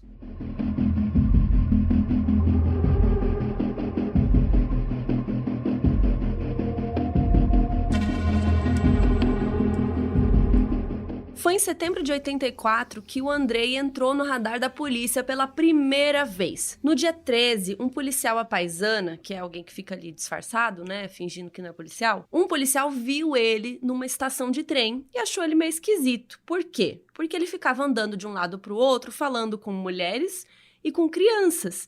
E ele sentava do lado da pessoa, ficava conversando, saía, e o cara ficava um tempão nisso, muitas horas, mas ninguém saiu da estação com ele. Então, depois de ficar a madrugada inteira na estação de trem principal de Rostov, o policial resolveu abordar o Andrei, perguntou o nome dele, o que ele estava fazendo ali e tal, e o Andrei falou que ele tinha perdido o ônibus, e então ele teve que ir pra estação de trem pra pegar o trem pra ir pra casa. Aí o policial perguntou, beleza, mas, né, você tem que ficar conversando com um monte de criança? O que você tá conversando com esse povo aí? E ele falou, não, eu só fico perguntando como eles estão, o que eles gostam de fazer, porque eu era professor, né? Então eu me interesso muito por crianças, pelo que elas falam, o que elas têm pra falar. Aí o policial foi até uma das crianças com quem o Andrei tinha falado, e a criança disse que realmente ele só tinha perguntado essas coisas e tal. Mas assim, gente, pausa, né? Vamos comentar, porque assim, isso é extremamente creepy. Sim. Pedófilo alert, né? Mesmo que ele não fosse assassino, tipo, uma pessoa que fica parando pra conversar com um monte de crianças, com mulheres e não vai embora, tipo, você foi ali pegar o trem, o que você tá fazendo aqui até agora, meu filho? Bizarro. Né? Coisa esquisita. E assim, pra piorar, gente, o policial perguntou pra ele o que ele tinha na mala. O que você tá carregando aí, meu filho? Aí o Andrei abriu a mala. Gente, olha o kit, olha o que tinha na mala dele. Tinham facas, uns pedaços de corda e, pra completar, vaselina, que é um tipo de lubrificante que pode ser usado pra várias coisas, inclusive para quê? Pra fazer sexo. Então, assim, era um kit muito estranho, mas não é necessariamente um crime também. Mas olha o kit, né, gente? Ainda mais pensando no contexto que ele tá abordando mulheres e crianças. Mesmo se esses não forem, né, as vítimas do serial killer, era tudo muito suspeito. Tipo, a mala dele tinha coisas muito... Se ele não fosse serial killer, beleza, mas ele é muito estranho. O que ele tá fazendo conversando com um monte de criança com essa malinha aí? Com essa malinha, exatamente. Muito creepy. Então, o policial não tinha nada, além de um sentido, né, aguçadíssimo, mas anotou o nome Andrei Chikatilo num caderninho e deixou ele embora. Até que 10 dias depois, né, o relatório que o policial tinha feito desse encontro esquisitíssimo com o Andrei tinha ido parar na mesa do chefe de polícia de Rostov. Ele deu uma olhada, resolveu chamar o policial para conversar, e aí o policial explicou todo o rolê, o que tinha acontecido. E aí eles fizeram uma checagem rápida na delegacia, e mostrou que ele tinha sido interrogado pelo assassinato da Lena, aquela primeira vítima lá em 78. Então eles já trouxeram o Andrei vamos trazer esse cara aqui pra interrogar. Só que ele ficou quieto, o Andrei ficou quieto, né? Ele não falou nada, ele sabia que a polícia tinha pouca coisa, e para piorar, o tipo sanguíneo dele foi testado, e era A, não AB, né, como eles tinham concluído que era, por causa da amostra de sêmen. E parecia que, de novo, eles tinham acabado numa rua sem saída. No fim das contas, o Andrei acabou ficando preso por 3 meses, de setembro até dezembro, por conta de uma denúncia de roubo em uma das fábricas que ele tinha trabalhado. Mas em 1985 ele já estava bem livre. E por 3 meses, nenhum corpo apareceu em Rostov. Quando o Andrei saiu da prisão, não demorou muito para ele arrumar emprego em uma outra fábrica, ainda na região de Rostov, como engenheiro. Era super abaixo do que ele costumava trabalhar, porque ele sempre era o chefe, o encarregado de alguma coisa assim, mas ele só queria um emprego logo para sustentar a família, e foi esse aí mesmo. E o Andrei tava com bastante raiva acumulada dentro dele, porque ele achou, gente, olha o cúmulo, ele achou que ele tinha sido preso injustamente, porque ele foi preso pelo suposto roubo lá da fábrica, que assim, a gente não sabe se foi ele ou não. Mas assim, ele não tem nenhum histórico de roubo também. Não sei se faz sentido. Então, na cabeça dele, era injusto ele ir preso, gente, porque ele ficou numa cadeia, que ele ficou humilhado, porque ele ficou junto com outros criminosos. E assim, gente, o Anjo era assassino, serial killer, mas não, né, é injusto ele ir preso. Enfim, né, só esse momento de raiva aqui, mas beleza. Depois que o Andrei saiu da prisão, ele ficou com um pouco de medo de matar, porque ele tinha acabado de ser preso, né, aquela coisa, então ele ficou meio na mocosa e ficou vivendo quieto a vida dele lá na fábrica e tudo mais. Mas, 6 meses depois, isso acabou. Já foi ele cometer mais crimes. E resolveu fazer a próxima vítima em Moscou, num dia que ele tinha que viajar a trabalho e tal. Nesse dia, ele matou uma menina de 17 anos com 38 facadas. Ele deixou o corpo dela numa floresta, como, né, era de se esperar. E ela foi encontrada no outro dia de manhã por um homem que estava colhendo cogumelos. E o Bukharov, ele estava em Moscou justamente para prestar contas sobre como a investigação estava desenrolando e tal. E assim que ele chegou pra ver o corpo da menina, ele sabia que o assassino era o mesmo que ele tava procurando. E ele ficou puto, né? Então esse assassinato mudou tudo. Porque aí as buscas se ampliaram para além de Rostov e muitos outros policiais trabalharam no caso, vigiando estação de trem, aeroporto, procurando qualquer mínimo sinal de alguém suspeito. E para ajudar, a polícia construiu um perfil para espalhar pelo público. Idade entre 25 e 55 anos, alto, forte, tipo sanguíneo AB, sapato 43 ou maior, usa óculos com armação grossa e escura, carrega uma mala com facas, possivelmente sofre de um distúrbio sexual como necrofilia ou pedofilia, provavelmente tem problema de impotência e tem algum conhecimento de anatomia humana. Faz contato com suas vítimas em paradas de ônibus ou estações de trem e tem um emprego que faz com que ele faça muitas viagens. É o perfil, né, gente? Deu match. Além desse perfil, também foi feito um perfil mais psicológico. E o responsável por fazer isso foi um cara chamado Alexander Bukhanovsky, que usou técnicas que tinham sido desenvolvidas pelo FBI nos Estados Unidos, que também vão ser detalhadas no nosso livro do Modus Operandi, que vem aí. Um dia ele vem. Então, aquela era a primeira vez que a União Soviética chamava um psiquiatra para montar esse tipo de perfil, o que para eles até era meio chocante, assim, porque a gente já até falou por aqui, eu acho. Enfim, no Mindhunter a gente vê muito isso também, né, que mesmo lá nos Estados Unidos as pessoas achavam nada a ver chamar psicólogo, psiquiatra, né? Os policiais não eram muito disso. Imagina, então, na União Soviética. Mas, enfim, chamaram o cara porque eles estavam desesperados já, né? Então, segundo o perfil psicológico que ele fez, que levou 2 semanas pra fazer, o assassino era um homem casado, minimamente respeitável e, incrivelmente, normal. Uma pessoa com um trabalho comum, de boinha, vivendo sua vida lá. E não tinha nada a ver, porque a polícia, por um tempo, procurou até em hospitais psiquiátricos, né? A polícia achava que ia ser um maluco psicótico, uma coisa assim. E o psiquiatra falou que não. O relatório final dele tinha 65 páginas, e é por isso que nós não vamos ler pra vocês. E o relatório também dizia que o assassino provavelmente tinha tido uma infância difícil, dolorosa, solitária, e que ele também teria muita dificuldade em se relacionar com mulheres, tanto romanticamente quanto até para conversar mesmo, assim. E então, de agosto de 85 até 88, a polícia interrogou mais de 5.000 homens que tinham condenações de assédio sexual, estupro e assassinato. 10.000 pessoas com doenças mentais consideradas perigosas, 419 pessoas homossexuais, que também foi uma linha de investigação completamente preconceituosa, assim, e 163.000 motoristas. E ver todos esses perfis fez com que mais de 1.000 crimes fossem solucionados, incluindo 95 assassinatos e 245 estupros. Menos os crimes que eles queriam mais solucionar naquele momento. Mas, né, deu bastante coisa, foi bem importante. Mas, enquanto isso, o Andrei seguia trabalhando na fábrica e foi subindo de cargo, até que ele virou chefe de novo de um departamento. Ele acabou ficando nessa fábrica um tempão, mas os crimes mesmo, ele continuou cometendo longe dali para não dar muito na cara. Depois do assassinato em Moscou, até 1988, ele matou mais 8 vezes. Enquanto as buscas incansáveis da polícia rolavam por todo o país, o Andrei ia ficando cada vez mais habilidoso na forma como que ele cometia os crimes. Ele ia, como a gente sempre fala aqui, né, essa coisa de se especializar, de aprender mais, de estudar a melhor maneira de não deixar pistas, de sumir com o corpo e tudo mais. Então, assim, por exemplo, ele costumava arrancar mamilos, línguas e genitais, como a gente já falou aqui, só que antes ele fazia isso de qualquer jeito, então agora os cortes eram mais precisos. Mas assim, ainda não tinha um padrão muito grande, porque às vezes ele fazia esses cortes enquanto as vítimas estavam vivas, às vezes as vítimas já tinham morrido, outras vezes ele fazia horas depois de já ter matado. Então, assim, era sempre aleatório. E ao longo de 1988 e 1989, a polícia já estava em todo lugar mesmo. Às vezes, num único dia, tinham mais de 600 policiais trabalhando, tanto a paisana, né, disfarçados, quanto os uniformizados.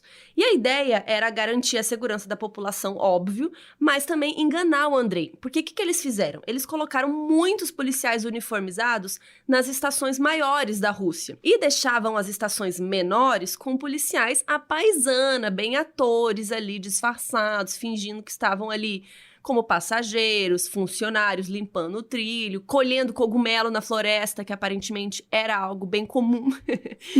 E aí o lance era, vamos atrair o Andrei, então, o Andrei não, porque eles não sabiam, mas vamos atrair o assassino para um lugar que a gente vai conseguir notar ele melhor, ou seja, numa estação menor. Então ele vai ter que procurar essas pessoas, as vítimas dele, numa estação menor, porque as outras estão super policiadas, sabe? Então foi isso. Eles até colocaram umas policiais mulheres vestidas como o que eles consideravam que uma garota de programa se vestiria e tal, mas isso não deu muito certo, o Andrei não mordeu a isca.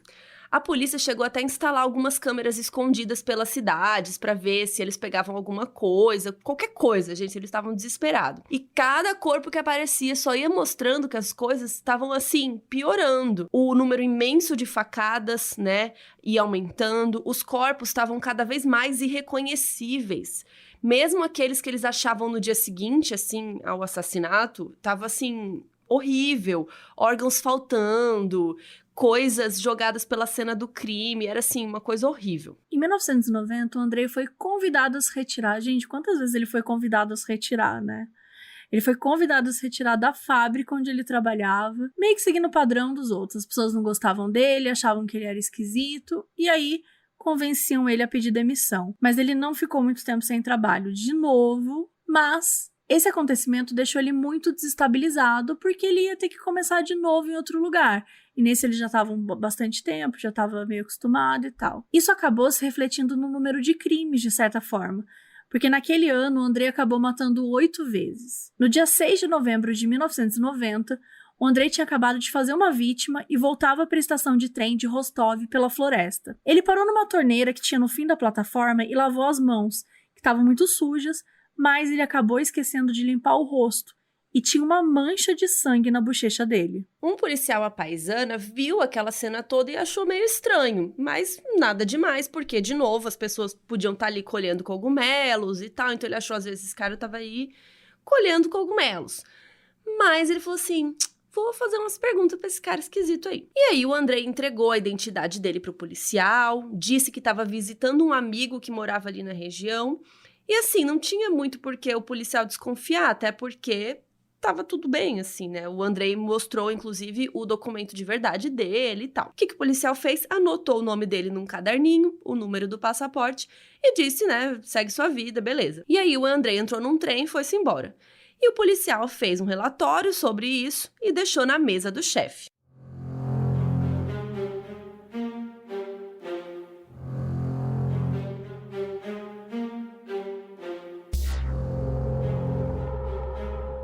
E aí, uma semana depois, no dia 13 de novembro de 1990, a polícia encontrou um corpo naquela mesma região daquela estação de Rostov, já era o terceiro. Isso deixou o detetive responsável se perguntando como que o assassino tinha passado pela segurança 3 vezes, indo e voltando da cena do crime.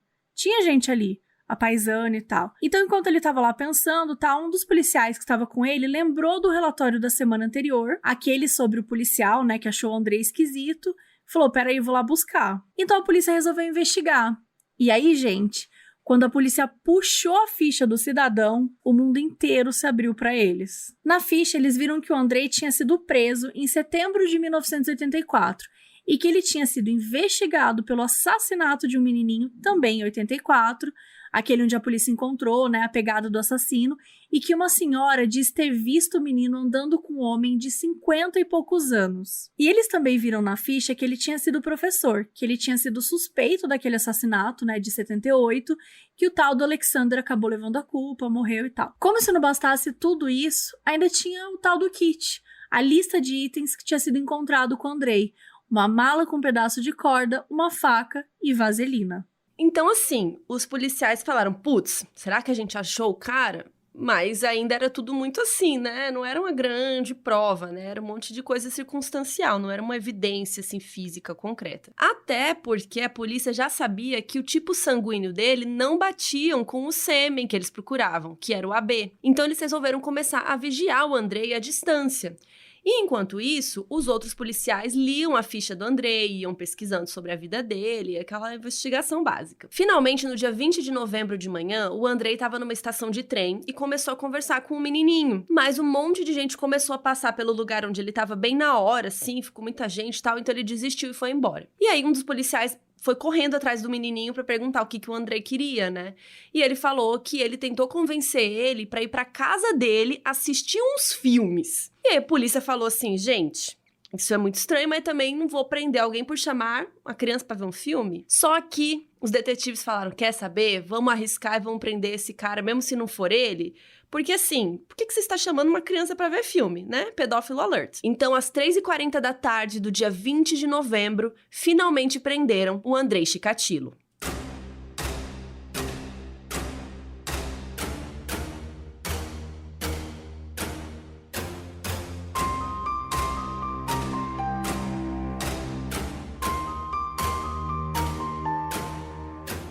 Enquanto os policiais dirigiram até a delegacia, que era um trajeto de 40 minutos, ninguém falou nada no carro, nem o Andrei. Aquele silêncio, assim... Climão, torta de climão. E assim, gente, ele nem perguntou por que ele estava sendo preso. Ele só foi. E assim, tudo bem, na União Soviética não era tão estranho assim, porque era um regime bem autoritário, e o Andrei era super certinho nesse sentido, até por ser membro do Partido Comunista e tal. Ele era uma pessoa que respeitava o Estado, mas... Mas é muito estranho, né? É um pouco estranho. Você vai preso e você não fala nada? Você fala, tá bom, me prende aí. E além disso, a estratégia dele era sempre a mesma quando ele era preso. Ficava quieto, os documentos em dia, para não levantar nenhuma suspeita, sempre responder gentil, educado, cooperando sempre. Tanto que lembra quando o policial pediu o passaporte dele lá na estação de trem, ele mostrou sem problema nenhum, né? E mostrou passaporte original e foi liberado. Chegando na delegacia, ele também ficou um tempão quieto, tanto que ele passou a noite toda numa cela no prédio calado. E aí no dia seguinte chegaram os resultados dos novos exames de sangue que a polícia fez. E os resultados foram os mesmos de quando ele foi preso em 1984. O Andrei era tipo A e o cara que eles estavam procurando era tipo AB, de acordo com o sêmen, uma das vítimas. Porém, dessa vez, a polícia não tinha tirado só sangue dele, eles também pegaram saliva e sêmen. E a maior surpresa do mundo quando o resultado mostrou que o sêmen do Andrei era tipo AB.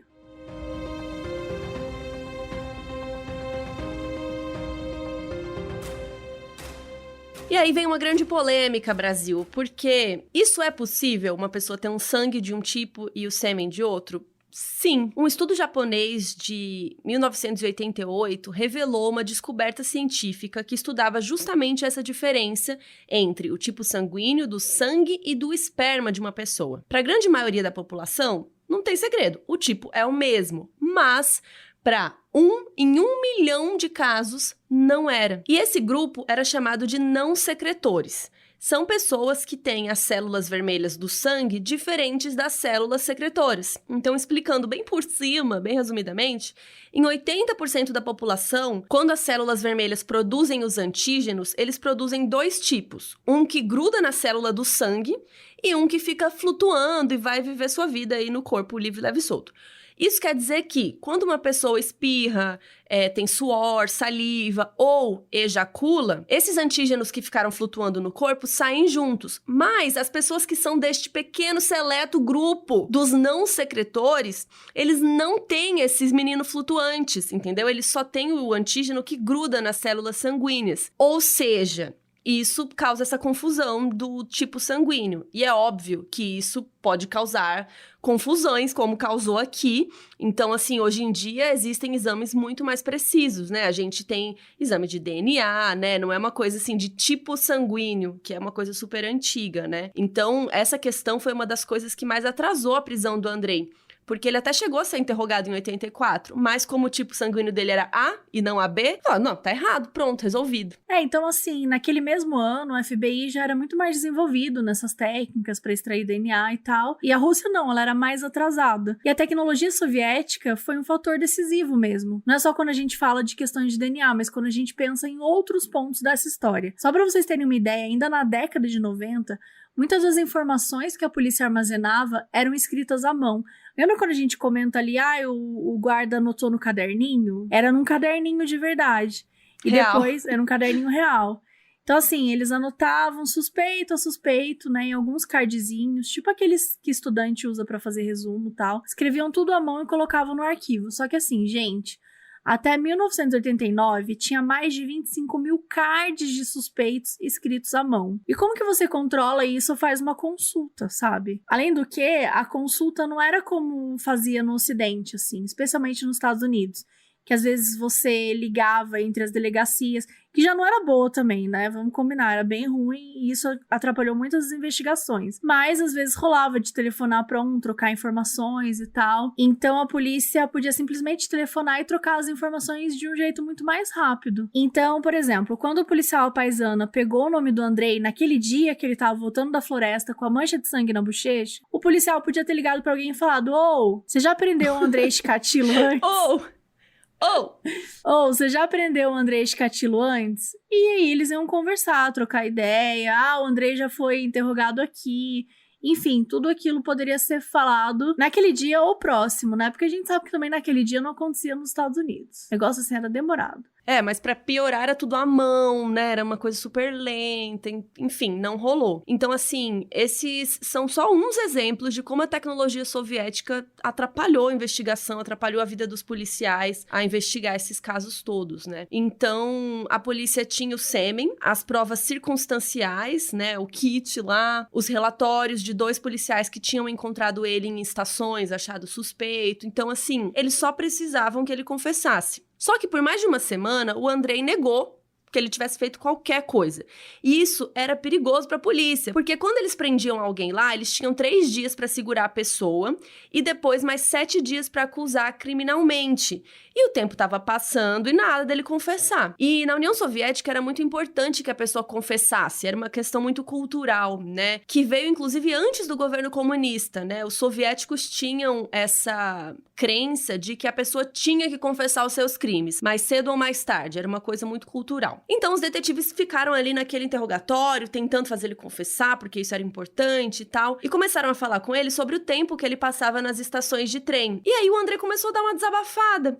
Ele começou a falar o quanto que ele detestava as pessoas que passavam por lá. Tirando os trabalhadores, ele falava que o trem só tinha vagabundo, garoto de programa, pessoas que eram escória da sociedade, que nem mereciam existir, e crianças que tinham que ficar em casa. Então ele ia ficando mais nervoso conforme ele ia falando sobre as pessoas E os detetives sabiam que eles estavam quase lá. No dia 27 de novembro, o Andrei admitiu que ele assediava os estudantes dele.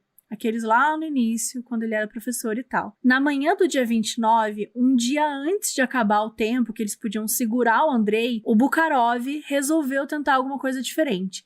E chamou o psiquiatra, o Bukhanovsky. Bukhanovsky, é puxado, gente. Estamos aqui tentando. Mas enfim, chamou aquele psiquiatra que escreveu 65 páginas lá, que a gente não vai ler aqui pra vocês. E qual que era a ideia? A ideia era que o Andrei visse um rosto mais amigável, né? Digamos assim. E diferente de todos aqueles detetives super sérios que tinham interrogado ele durante aqueles 9 dias. E aí o Alexander, o psiquiatra, resolveu usar uma abordagem mais médica mesmo, falando pro Andrei que ele não estava lá para dizer o que era certo, o que era errado, e sim para conversar com ele, para entender o que tinha acontecido. Para os detetives, o psiquiatra precisava conseguir que o Andrei confessasse, para eles poderem finalmente ter certeza que eles pegaram o cara certo. E isso funcionou, porque o Andrei começou a confiar no psiquiatra, e então ele começou a desabafar, a falar umas coisas. E o Andrei falou não só dos crimes, mas também falou de toda a infância dele, a história da impotência sexual, do pai indo pra guerra, de ser humilhado. Ele contou tudo, assim. E o psiquiatra ficou conversando com ele, assim, quase como um terapeuta mesmo ali, tentando entender as coisas e tal. E mais à noite naquele dia, o Andrei confessou sobre a primeira menina que ele matou, a Lena, que inclusive teve outro cara que foi condenado e morto. Ele confessou esse crime e depois ele começou a detalhar os outros crimes.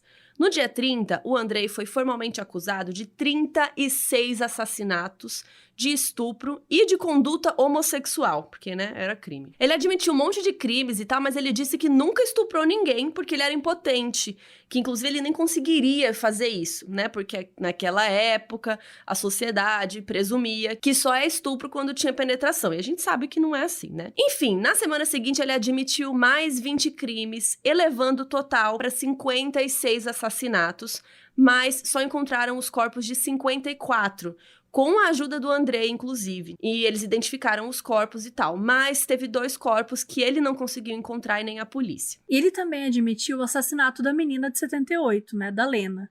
E foi nesse dia que ele descobriu não só que outra pessoa tinha sido presa, mas também executada no lugar dele. Enquanto ele ajudou uma parte da polícia a encontrar os corpos, a outra parte da polícia foi até a casa dele para ver se achavam mais alguma coisa e também para contar para a esposa dele o que estava acontecendo e por que ele estava preso. No começo, eles até desconfiaram que a Faína sabia das coisas e poderia ser uma cúmplice, mas conforme foram conversando com ela, dava para ver que ela não sabia de nada. E não só porque ele teve a desculpa das viagens de trabalho, mas porque ele também confessou que às vezes ele esperava alguns dias depois de um assassinato para poder voltar para casa, não só para se limpar, mas também para se acalmar daquela adrenalina e não levantar nenhuma suspeita. Na casa, a polícia achou várias facas que poderiam ser correspondentes às facas usadas nos assassinatos e elas estavam escondidas entre as facas normais de cozinha. E, gente, lembra do Black Cat? Lá atrás a gente falou que alguém mandou uma carta e tudo mais, a polícia ficou meio preocupada, veio até o serviço secreto olhar a caligrafia e nananã. Então, assim, eles perguntaram pro Andrei, né, e aí, o que foi isso do Black Cat, né, que rolou?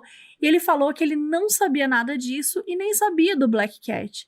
Ou seja, tudo aquilo foi uma brincadeira de mau gosto de alguém.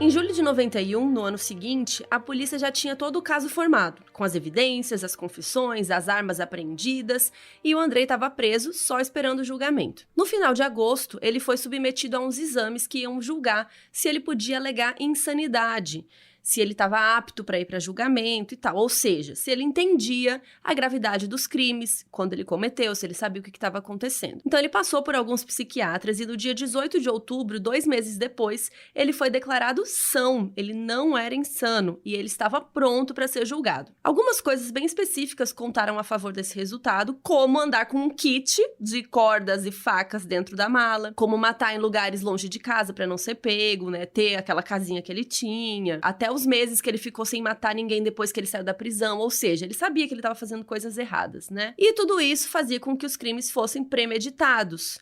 Então, ele sabia que ele estava saindo para matar. Então, esse é um tipo de comportamento até que o FBI considerava do grupo de serial killers organizados, do tipo que carrega arma por aí, que fica de papinho com a vítima e tal.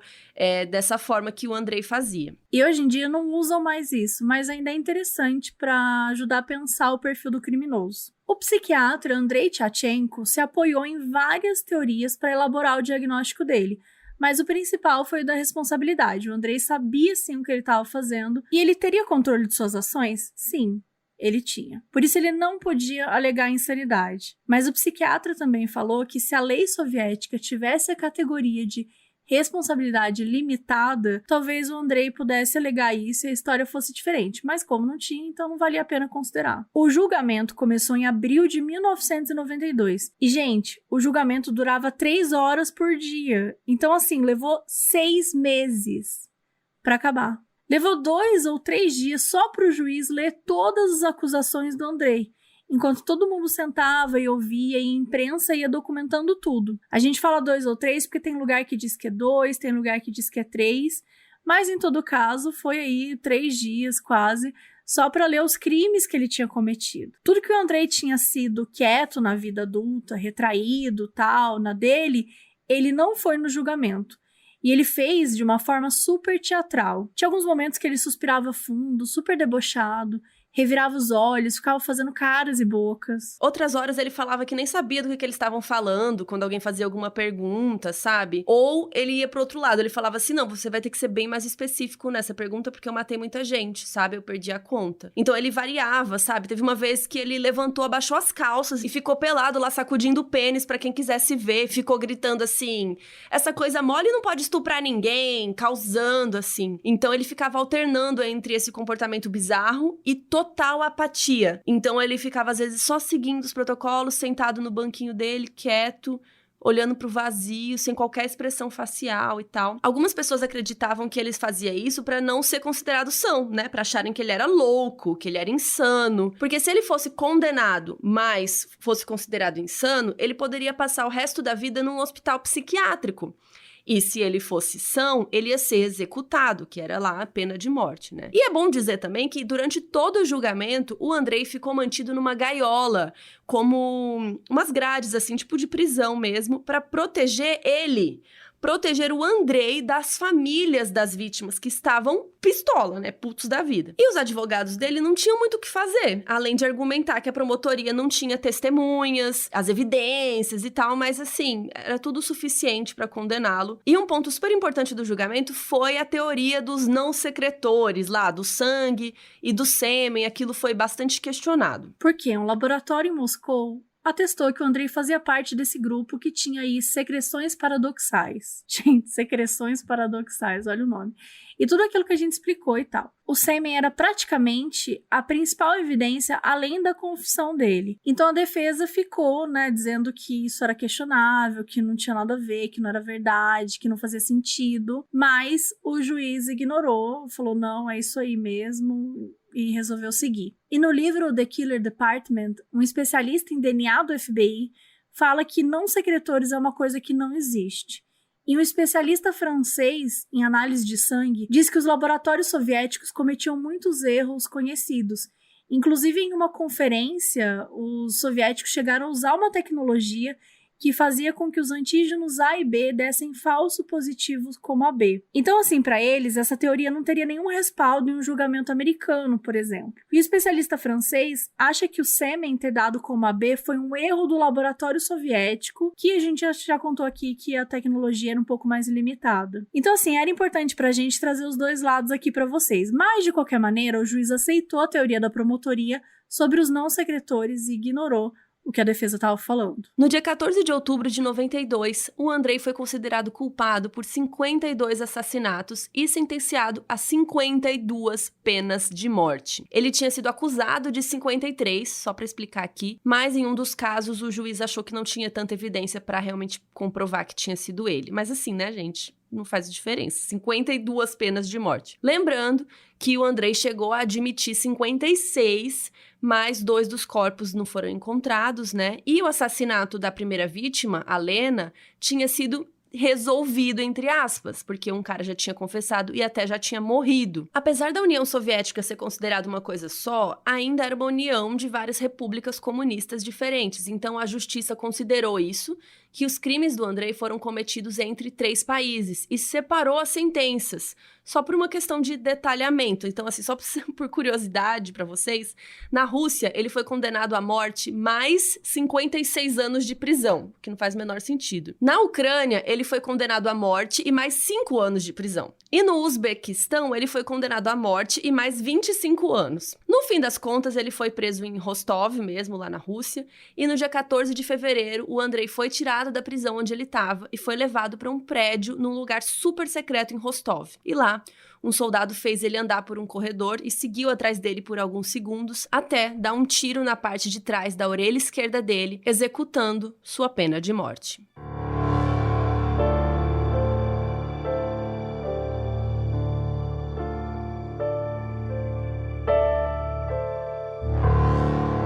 Numa das últimas vezes que a Faina viu o Andrei, porque ele precisava assinar um documento e tal que dava o acesso à conta bancária para ela, ele olhou para ela e falou que ele se arrependia de não ter seguido o conselho dela e ter feito terapia sexual quando ela tinha sugerido para ele fazer. E assim, a verdade é que isso não vai trazer de volta as 56 pessoas que ele confessou ter matado de forma tão pavorosa. E também não vai trazer de volta a paz da Faina, da Ludmila, do Yuri, que todo dia recebiam cartas ameaçando eles de morte, de gente que não acreditava que eles não sabiam de nada. Tanto que a família da Faina abandonou ela, e ela mudou de nome e desapareceu. E principalmente também não vai apagar da cabeça da Faina que o homem que ela era casada, que era um pai tão carinhoso, foi capaz de se tornar o maior pesadelo da União Soviética. A história dos crimes do Andrei foi contada no filme de ficção Cidadão X, de 1995, que foi baseado no livro The Killer Department,